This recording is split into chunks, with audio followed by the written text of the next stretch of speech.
పంచారామాల్లో ఒకటి భీమేశ్వర లింగం.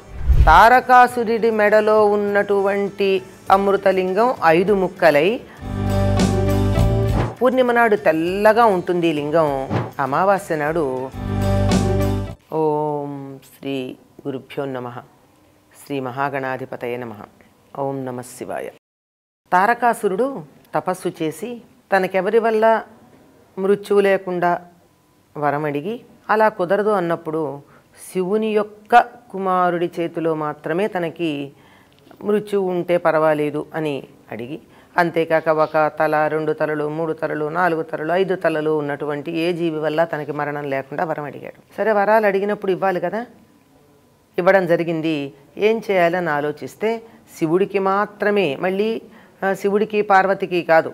సరే, మొత్తానికి శివుడికి వివాహం అయితే కదా సంతానం కలగడం అనేది అనుకున్నారు. దేవతలందరూ మన్మధుడిని ప్రేరేపించారు, వెళ్ళారు. మొత్తానికి మన్మధుడి శరీరం పోగొట్టుకున్నా శివుడు పార్వతుల కళ్యాణం జరిగింది. ఆ లోపల పార్వతి గర్భవతి అయింది. ఆ గర్భాన్ని ధరించలేకపోయింది. అతడు కోరుకున్నట్టుగా అతడు శివుడి కుమారుడు మాత్రమే అయ్యాడు, పార్వతి ధరించలేకపోవడం వల్ల. మొత్తానికి షణ్ముఖుడు అంటే 6 ముఖాలు కలిగినటువంటి వాడు ఉద్భవించాడు. శివుడికి మాత్రమే పుట్టినవాడు. ఇంకా తనని సంహరించటం అనేది సులువవుతుంది అని తెలుసుకున్నటువంటి తారకాసురుడు తపస్సు చేసి శివుణ్ణి మెప్పించి అతడి నుండి అమృతలింగము అనేటటువంటి దాన్ని పొందాడు, స్వయంభూలింగం. అసలు ఇతన్ని సంహరించటానికి ఉద్భవించినటువంటి వాడు ఉన్నాడు కదా, కుమారస్వామి. ఇలా పుట్టాడు, మధ్యాహ్నానికి పెరిగాడు, సాయంకాలానికల్లా సేనాధిపతి అయ్యాడు. వెంటనే యుద్ధం చేయడానికి బయలుదేరి వెళ్ళాడు. అవతార పురుషులు ఎప్పుడూ కూడా ఎందుకోసం తాము అవతరించారో ఆ పని వెంటనే చేసుకుంటారే తప్ప ఆగరు. యుద్ధానికి బయలుదేరి వెళ్ళాడు. వెళ్ళినప్పుడు మెడలో ఈ అమృతలింగం ఉన్నంతకాలం అతన్ని సంహరించడానికి వీలు కాదు గనక మొట్టమొదట చేసింది ఏమిటంటే అమృతలింగం అతడి మెడ నుండి జారి కింద పడేటట్టుగా చేశాడు. ఆ చేసినప్పుడు అది కింద పడి 5 ముక్కలైంది. అది అమృతమయమైనటువంటిది గనక 5 ముక్కలు దేనికది లింగంగా చాలా పవిత్రంగా ఉండేటటువంటి స్థితిలో ఉన్నాయి. ఈ 5 ముక్కలని 5గురు దేవతామూర్తులు స్థాపించటానికి బయలుదేరి వెళ్ళారు. అలా చేసినటువంటి వాటిల్లో భీమేశ్వర లింగాన్ని దక్షారామంలో సూర్యుడు ప్రతిష్ఠ చేశాడు. ఎక్కడైనా సరే మనకి శివుడు అంటే బూడిద పూతతో కనపడతాడే తప్ప కస్తూరి చందనాలు లాంటివి అలంకరించుకున్నట్టు కానీ ఎక్కడైనా భోగంతో ఉన్నట్టు కానీ కనపడడు. ఇక్కడ ఉన్నటువంటి దక్షారామ భీమేశ్వరుడు మాత్రం భోగలింగం అని చెప్తారు. అంటే ఏమాత్రం భోగాలు లేనివాడు, భోగానుభవం అడగనివాడు అయినటువంటి శివుడు కూడా దక్షారామంలో చందనం, కస్తూరి, పువ్వులు మొదలైనటువంటి వాటితో సుగంధ ద్రవ్యాలతో అలంకరణం చేసుకున్నట్టుగా మనకి ఇంకా అనేక విషయాలు ఉన్నాయనుకోండి, కనపడుతూ ఉంటాయి. ఈ దక్షారామంలో ఉన్నటువంటి ఆయన్ని భీమేశ్వరుడు అంటారు, భీమలింగం అంటారు.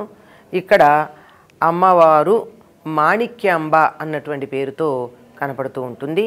ఈ దక్ష వాటిక అంటారు దీన్ని. ఇక్కడే దక్షుడు యజ్ఞం చేశాడని, ఆ యజ్ఞంలోనే సతీదేవి శరీరాన్ని వదిలిపెట్టే ప్రయత్నం చేసిందని యోగాగ్నిలో, అప్పుడు ఆవిడ చెక్కిలి పడిందని, అందువల్ల అది ఒక శక్తిపీఠంగా కూడా ఉందని మనం చెప్పుకుంటూ ఉంటాం. అటువంటిది ఈ పంచారామాల్లో ఒకటి భీమేశ్వర లింగం. ఇది దక్షారామంలో ఉంటుంది. ఆ తర్వాత అమరేశ్వరుడు, ఇది అమరావతిలో కనపడుతుంది. ఇదొక్కటే కృష్ణా తీరంలో మనకు కనపడేటటువంటి పంచారామాల్లో ఒకటి. దీన్ని అమరారామం అని కూడా అంటారు. అది దక్షారామం, ఇది అమరారామం. ఇక్కడ అమ్మవారు బాలచాముండేశ్వరి. ఈ లింగం ఎంత ఎత్తుగా వెళ్ళిపోతూ ఉంటుందంటే పాలరాతి స్తంభంలాగా ఉంటుంది. ఇంకా దానికి 3 అంతరువుల్లో పైకి వెళ్ళి అభిషేకం చేయాలి. ఇంకా అంతకన్నా పెరుగుతూ ఉంటే నేను చేయలేను అని ఒక అర్చకుడు దాని నెత్తి మీద మేకు కొట్టాడట. మేకు కొట్టిన జాడలు కూడా కనపడుతూ ఉంటాయి.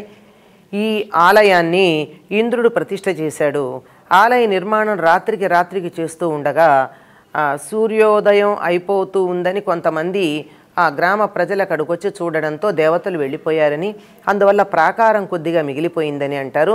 ఇప్పటికీ పడిపోయిన ప్రాకారాన్ని కట్టించే ప్రయత్నాలు ఎన్ని వందల సార్లు చేసినా కొత్తగా కట్టింది కూలిపోతుందే తప్ప ఇంతకుముందు యథాప్రకారంగా చక్కగా ఉంటుంది. ఇది అమరారామం. ఇక్కడ ఉన్నటువంటి క్షేత్రపాలకుడు వేణుగోపాలస్వామి. ఈ అన్ని శైవ క్షేత్రాలలోనూ కూడా విష్ణువే క్షేత్రపాలకుడుగా ఉన్నట్టుగా మనకి కనపడుతూ ఉంటారు. ఇక సోమేశ్వర లింగం ఇది భీమవరానికి ఆనుకుని ఉన్నటువంటి చిన్న గ్రామం. నిజానికి భీమవరంలో ఒక భాగంగానే ఉంటుంది. ఇక్కడ ఉన్నటువంటి ఆయన పేరు సోమేశ్వరుడు. ఈయన్ని చంద్రుడు ప్రతిష్ఠించాడట. చంద్రుడి లక్షణాలు ఆ లింగానికి ఉంటాయి. పూర్ణిమ నాడు తెల్లగా ఉంటుంది ఈ లింగం. అమావాస్య నాడు బూడిద రంగుకు కానీ గోధుమ వర్ణానికి కానీ మారిపోతూ రోజుకొక కళ పెంచుకుంటూ తగ్గించుకుంటూ చంద్ర కళలను తనలో చూపించే లింగం ఇది సోమారామం అని దీన్ని గురించి చెప్తారు. ఇక్కడ ఉన్నటువంటి అమ్మవారి పేరు రాజరాజేశ్వరి, క్షేత్రపాలకుడు జనార్దనుడు. ఇక్కడ కూడా విష్ణువే జనార్దన స్వామి క్షేత్రపాలకుడుగా ఉంటాడు. ఇంకా కుమార భీమేశ్వర లింగం, దీనిని కుమారారామం అంటారు. ఈ కుమారారామం సామర్లకోట అనేటటువంటి పేరుతో మనకి తెలిసినటువంటి ప్రదేశం ఉంది. అక్కడ సామర్లకోట అని, అక్కడ కుమారస్వామి ప్రతిష్ఠించినటువంటిది ఇది. ఇక్కడ ఉన్న అమ్మవారి పేరు బాలా త్రిపుర సుందరి. మాండవ్య నారాయణుడు ఇక్కడ ఉన్న క్షేత్రపాలకుడు. చైత్ర వైశాఖ మాసాల్లో సూర్యకిరణాలు ఉదయం పూట స్వామివారి పాదాల మీద పడతాయి, సాయంత్రం అమ్మవారి పాదాల మీద పడతాయి. మరి ఇది ఆలయ నిర్మాణంలో ఉన్న విశేషమా, లేకపోయినట్టయితే కుమారస్వామి యొక్క మాహాత్మ్యం వల్ల, ఆయన ప్రతిష్ఠ చేయడం వల్ల జరిగినటువంటి విశేషమో తెలియదు. కానీ సూర్యకిరణాలు అక్కడ ఉదయం స్వామివారి పాదాల మీద, సాయంత్రం అమ్మవారి పాదాల మీద, అది కూడా వసంత ఋతువులో చైత్ర వైశాఖ మాసాల్లో పడడం విశేషం. ఇది కుమారారామం. ఆ భీమేశ్వర లింగానికి ప్రతిగా తయారు చేయబడినటువంటిది కనుక కుమార భీమలింగం అంటారు.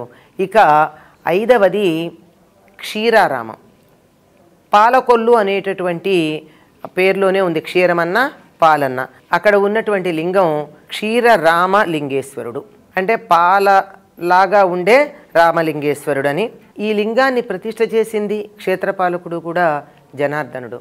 ఈ అమృతలింగం తాలూకు శిరోభాగం ఇక్కడ పడిందట, అందుకే కొప్పు కూడా ఉంటుంది.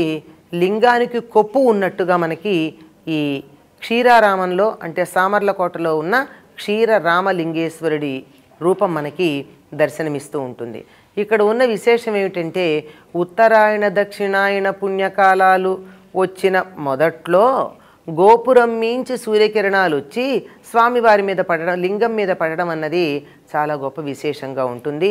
దీన్ని ముందరే రాముడు అర్చించాడని, త్రేతాయుగంలో మహర్షులందరూ అర్చించారని చెప్తారు. ఇంత విశిష్టమైనది. ఈ తారకాసురుడి మెడలో ఉన్నటువంటి అమృతలింగం 5 ముక్కలై, ఆ 5 ముక్కలు ఒక్కొక్కరి చేత ప్రతిష్టాపించబడి ఉన్నదంతా మొత్తం అంతా తెలుగు నేల మీదే.